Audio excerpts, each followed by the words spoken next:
Mr. Tavaras for coming out and supporting nonviolence. So, in Kingian nonviolence, there's the will and the skill of everything. The will is the six principles. That's what drives you. That's what puts you on the path and keeps you going. It's the engine inside of the train. And if unfortunately, I know you're busy, maybe you don't have enough time to go over the skill, but I would really like to share the principles. So, Norman, can you please read the first one? Principle number 1, nonviolence is the way of life for courageous people. And what Dr. King meant by that, he's trying to say that it's harder and in some aspects more courageous and more heroic to not walk away from a fight, but to calm the situation down and resolve it right there instead of just hitting back, which is what a lot of our peers might tell you to do. So that's really important. Principle number 2, the beloved community is a framework for the future. And that has held true through the BCs to right now, in this very moment. That the community that we're in today, it leads us, like if I look out my window and I see somebody getting shot, that's what I'm gonna think as what to do. That I'm gonna think that that's normal. And we all, as a community, as a neighborhood, as a city, as a state, we have to come together and show this generation, the next generation, so on and so forth, that we do have to have a sense of community, a sense of love.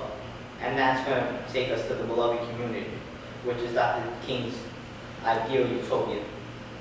Third one, please. Principle number 3, attack forces of evil, not persons doing evil. That's instrumental in the whole Kingian and nonviolence process. Because if you just start attacking somebody who may gotten you mad, it's just going to end you in trouble, and the other person might suffer, and their families and that community might suffer if it gets to such a level of extreme violence. And you want to just get to the root cause of everything. If you just make somebody feel as low as you, instead of trying to uplift the both of you, y'all are just going to sink down to the bottom. Principle number 4, accept suffering without retaliation for the sake of the cause to achieve the goal. As we know, as we've seen so many times during the civil rights movement, if you just take the pain of maybe not having to take the bus and walking 12 miles every day, of taking meetings just from sitting at a lunch counter, it's going to help you and help everybody see that you really do have a message so strong, so powerful, that's so deeply rooted inside your soul, that no amount of physical pain is going to make you give that up.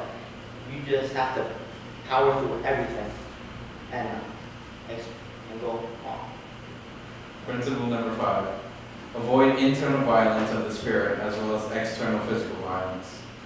We all need to avoid the hurt on the inside so that way we don't hurt others on the outside. Like if you're mad and somebody just bumps into you, you might end up hitting them if you have so much violence internally.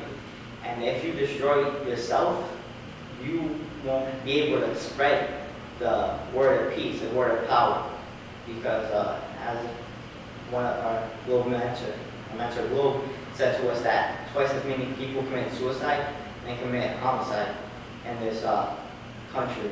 And that's just horrible. We need to learn how to cope with all of our feelings and use that energy that we had, all that frustration, and put it out positively.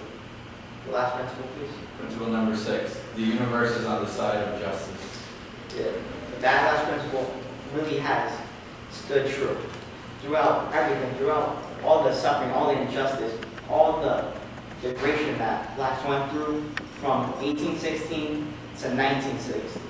Like, they really went to such a place that's so grand and so inspiring that we know that no matter what, as long as we follow these steps and these principles, anything is possible in the name of peace.